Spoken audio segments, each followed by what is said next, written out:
Welcome to the Corporate Venturing Insider Series, where I interview top practitioners in the CVC world and learn with you the best practices and golden nuggets that they have accumulated over their career. In this episode, we will be learning from Jim Adler, founding managing director at Toyota Ventures. Jim, could you take a few minutes to share your story and how you got to where you are today? Sure, Nicholas. Again, thanks for having me. So I have had a very, in some sense, intentional journey, but a rather unintentional journey as well. I started my career in electrical engineering, and my first job out of school was launching rockets for what's now Lockheed Martin, which a job I just loved. Nothing is more exciting than sitting at the foot of a 300-foot booster before it launches into space and spending countless hours in the integration labs and really seeing all this technology come together to do something interesting. But what I didn't really love about the industry is how big the companies are. And I had this entrepreneurial itch that after about a half a dozen years, I really wanted to scratch it. And so I left at that time with General Dynamics Space Systems. Later, Lockheed Martin bought them to start a series of companies, either as a founder or as an executive, and probably lasted about 20 years, from digital signal processing companies to cryptography companies. One of my companies was a voting company where we did what was called at the time distributed multi-party computation. Now they call it blockchain. So we weren't really good at marketing. We were really good at the tech. And it was really for public sector elections, either electronic or online. And we ran that company for about 9 years, raised a bunch of money from institutional VCs and corporate investors like Cisco and Hewlett Packard and others. Struggled being too early, struggled with the political season where we had really great revenue years, and then in election years, then it would ebb and then flow again, and pivoted the company, sold it to a company called Intellius, where I really found my second career. Let me step back and say, the way I lay out my career, I was a geek for a while, and then I was a suit for a while as an entrepreneur, and then I was a wonk. I was a chief privacy officer at Intellius. I also ran the data science team as well. So the geek and the wonk kind of coexisted in Intellius for a while, but I wrote a couple blog posts about my accidental chief privacy officer stint where I fell into this world because being in voting for so many years, I knew the privacy community incredibly well. I'm not a lawyer though. Most chief privacy officers are lawyers. I was an engineer, but I brought this unique perspective to the privacy community, which was always really welcomed, which I was surprised. I thought I would be judged and cast out, but it was really a unique perspective. Remember Richard Feynman, famous Nobel laureate, used to play the bongos, and he played a very unique style, which was, I think, South American. And when he would play with the natives, that type of music, he never really got it quite right, but they always really enjoyed his unique idiosyncrasies around the style. And I think that is always something that should be appreciated. I really was thankful to the other privacy community leaders and experts that welcomed me in with this weird technology approach to privacy. And so I joined a company called Metanautics. I was founded by a Googler and a Facebooker and backed by Sequoia Capital. And we ran it for about 3 years and sold it to Microsoft in 2016. And I ran products and marketing for Metanautics. And as you can tell from my career, I do a startup and then I rest. Vote Here was my startup. I rested in Intellius, and then I did a startup at Metanautics. And then I thought I need an emotional rest. So I thought Twitter would be a good rest. And I was hired in actually not to do anything with venture capital at all, but to run their data and cloud team, which I had done a few times before. For me, that was a rest because I love engineering teams. I find they're incredibly invigorating and I just love leading technical teams. So I did that for about a year. But when Toyota Research Institute was founded, they had this little kitty of money to invest in Valley startups. And so I started to go on some of their pitch meetings, and I realized that there wasn't a process. There wasn't a set of goals. It really wasn't well structured. And as you can tell from some of my writing, I have hard opinions about corporate venture, having been on the other side of the table as an entrepreneur receiving corporate money. And I'm not shy about sharing my perspectives. Please don't be today. Yeah, I won't be. And so I have opinions about the startup is the customer And you need to have a well-defined process. You have to serve that customer well. And what does the corporate venture need to do to serve that startup customer well? And so I wrote a manifesto effectively. It's easy to say what's wrong. It's much harder to say what should be done. And so I ran up the chain all the way to Japan, and they loved it. And here we are. So I was the accidental chief privacy officer, and now I find myself the accidental venture capitalist. And here we are 4 years in. Toyota Ventures has now $500 million under management, a little over with that. We've done 40 investments, and we do them now in 2 funds: a frontier fund, which is $350 million in artificial intelligence and autonomy, mobility, robotics, cloud. And we just recently expanded to smart cities, digital health, fintech, and energy. And then a climate fund that's doing renewables, carbon capture and sequestration, and of course, hydrogen. So it's really an incredible journey. Buffett says you should dance to work every day. You have proven you're also a really good storyteller. So this is really cool. Let me start at the beginning, because I think there's so many analogies between startups and launching rockets. And you literally did launch rockets as a job, or contribute to launch rockets. What did that tell you, these 6 years you spent in aerospace, that you still use today? Yeah. My electrical engineering background was in control systems, so linear systems.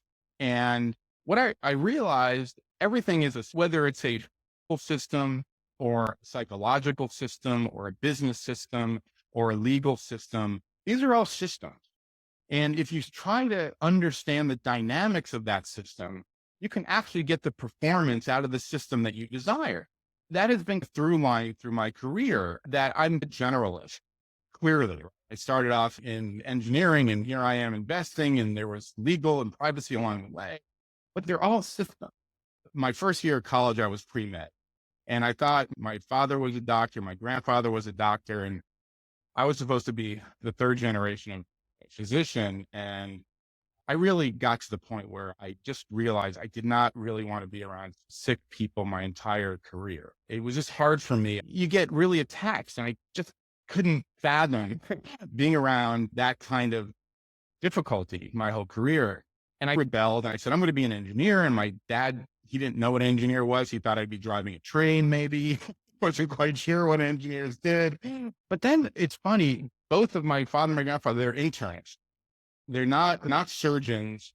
They're not specialists. They're generalists, right? They're internists. They understand the whole body. And here I thought I was rebelling. And here I found myself right back in this very comfortable place of trying to understand systems. And so when we do investments, I'm always thinking about, okay, what kind of system is it? Was it your experience in the past that they were more like black box? And how important is it to actually open the box so that people actually know what you care about?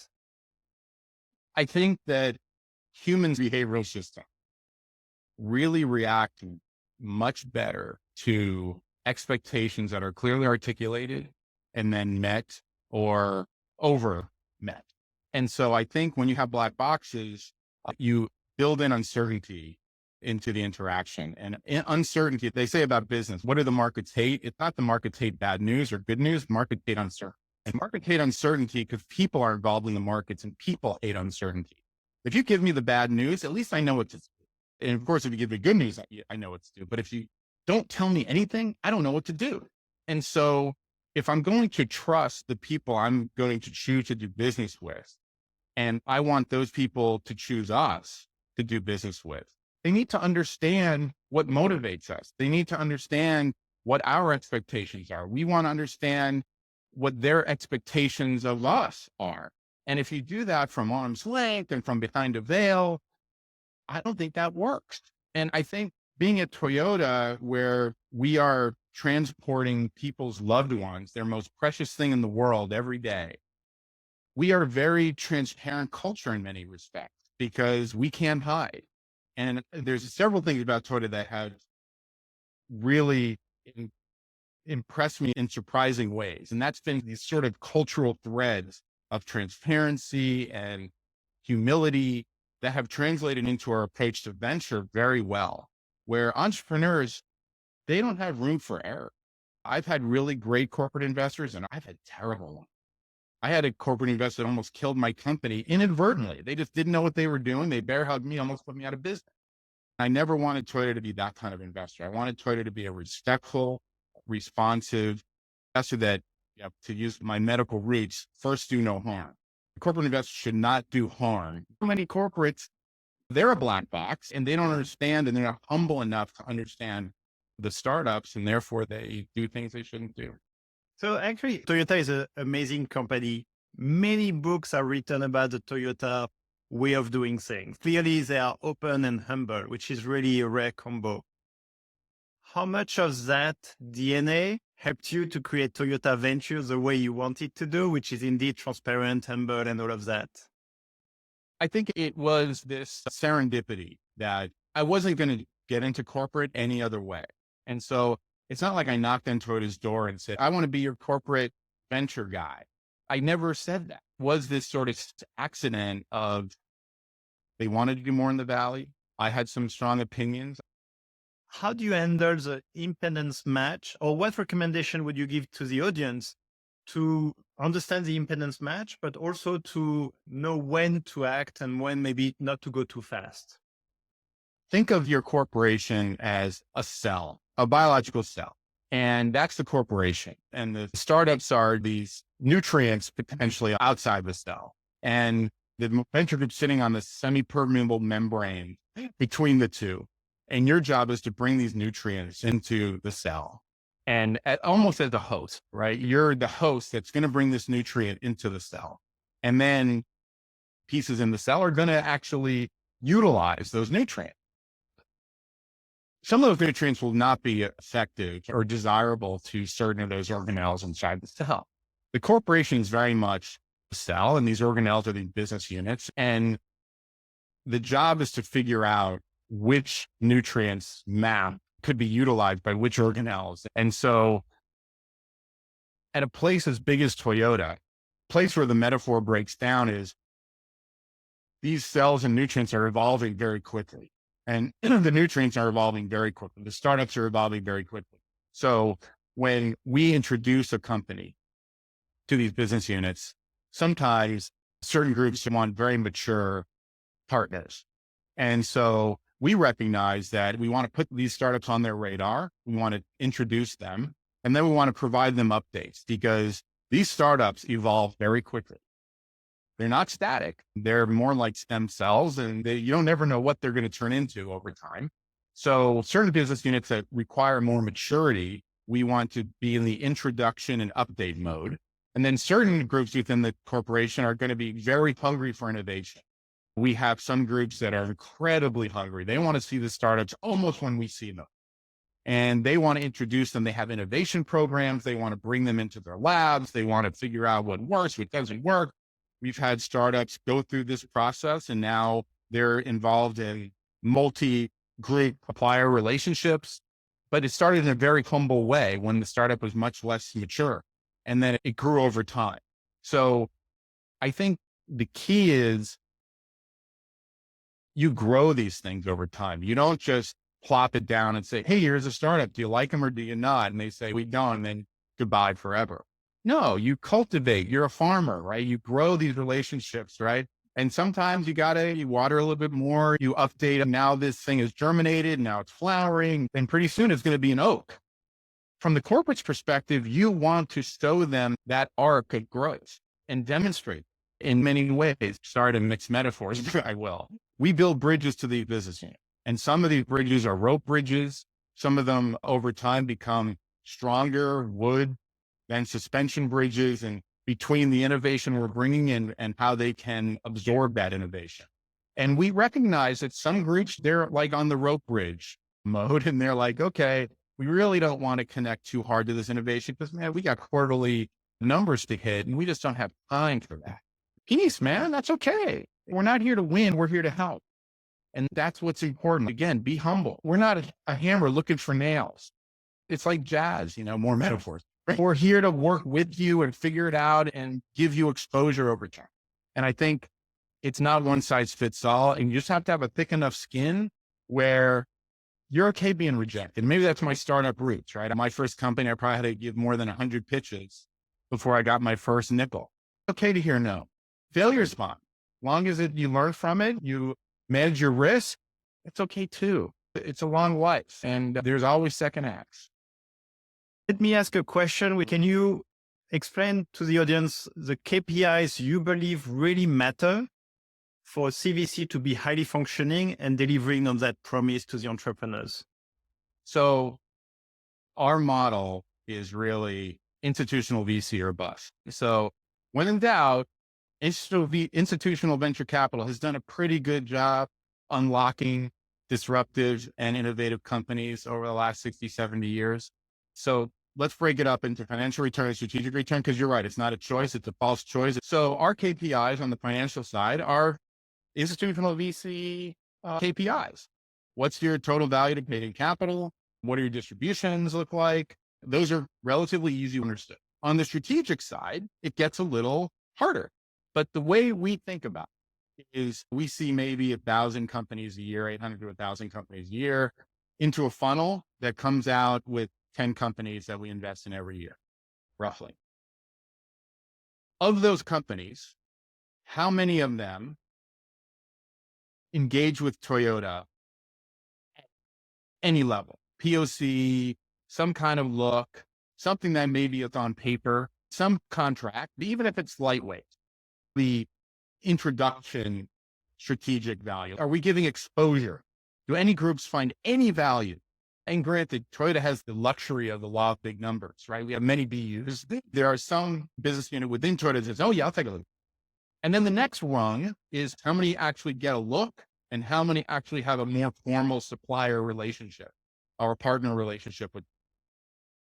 And then the next rung is balance sheet engagement. How many companies does Toyota follow on investment? And then ultimately, how many companies has Toyota purchased that are in our portfolio?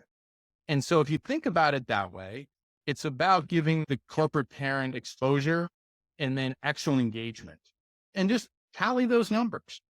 Just tally them and caveat them. This is not perfection, and precision is your enemy here. Yes. The trends matter.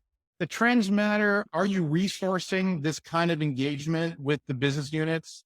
And if you are, and you're patient and vigilant and resourced appropriately, I think you'll find that you can then go in, and we do this every quarter. Every quarter, we provide a deck that talks about, hey, what are our financial return numbers? What are our strategic return numbers? And we usually highlight a few case studies. And what's fascinating is if you look at a lot of corporates ask me this, how do you justify this expenditure? Because we're fun, right? The reason we were able to be active during COVID is we had a fund. I didn't have to go back to the corporate parent and beg for money during a terrible time, because I always knew that business cycles ebb and flow. It's a certainty. I didn't think it would be global pandemic. So I wanted to make sure, because I wanted to be reliable for our customers, our startups, I knew we would need a level of certainty. So I wanted a fund. And so how do you justify it? You look at Toyota, for example. Toyota has an R&D budget of about $10 billion a year, roughly. So you look at us, maybe we're over the last 5 years, averaged out, we're roughly $100 million a year in this endeavor, this venture, which is about 1% of our R&D budget. But that's not where the story is. You're going to get that most of that money, if not more, back. And Toyota is incredibly patient. God love them. They're an incredibly patient company. So the internal rate of return, and they want to get it back quick, is not as much of a concern. But over the term of the fund, 10 years, 15 in case of the climate fund, but 10 years, they're going to get the money back. And so you're getting paid for the exposure to this innovation. How do you not do this? How do you not want to do more of it? Because you're getting this exposure for free. The question is not how do you justify it? It's more how do you justify not doing it? I think the traps people fall into is they try to satisfy the business units who are very short-term in their thinking. And so therefore they want to say, how can I get value out of this startup next quarter? And when they don't, because the startup's immature, they're like, oh, this is a mess. Business units should not be the arbiter of the strategic value of the portfolio over a short duration. Talk to me after the fund is done in 10 years and tell me if you got any value out of it. That's the right way to think about it. Don't fall into the BU trap because they're living on the P&L. They're living to the next quarter's earnings report. They're not living on the balance sheet and thinking 10 years out. Don't get sucked into their game. Articulate your game and educate them as to why your game is really important for the long-term value of the company. And by the way, you can afford it because you're getting more than your money. It's a golden nugget. Jim, so I will ask one final question from the audience, which I think would be a good way to finish inspiring. What role do you see for Toyota and Toyota Ventures in smart cities industry? Yeah, Toyota is, as we've talked about, a mobility company. Toyota has launched Woven Planet. They're the Woven City effort at the foot of Mount Fuji, where it's kind of a living laboratory of all kinds of amazing technologies. And so we think that, obviously, I wrote a blog post in 2018 about the unbundling of mobility, which is really about smart cities and the idea of the personally owned vehicle package is splintering into all the ways we move around cities in the world. And cities have to respond to that different trips we all take throughout the day. And that the mobility side is reshaping cities. We were in New York and the bike lanes are incredible now. We went from Queens all the way up to the Upper West Side, all the way down to Soho all day. And in these great lanes that were manicured and painted and safe and amazing. Yeah. So cities are getting smarter. They're getting more respectful and supportive of other mobility modes. We think technologies are going to continue to innovate in that space. We think buildings are going to respond in kind. I think the buildings are going to get smarter. And we have several companies that are doing robotic kitchens for these buildings. And we think e-bikes, and we have a great investment in Revel in New York City that's doing electric infrastructure along with a bunch of consumer services, ride hailing and mopeds and others. So we think this is an incredibly exciting time as cities get smarter, and we're going to be in the middle of it. Certainly Toyota Ventures and certainly Toyota. And I think we're only scratching the surface. It's super exciting journey. Early innings for sure. Jim, thank you so much. This was a really good discussion. So much to take in. Thank you. Thank you, Nicholas.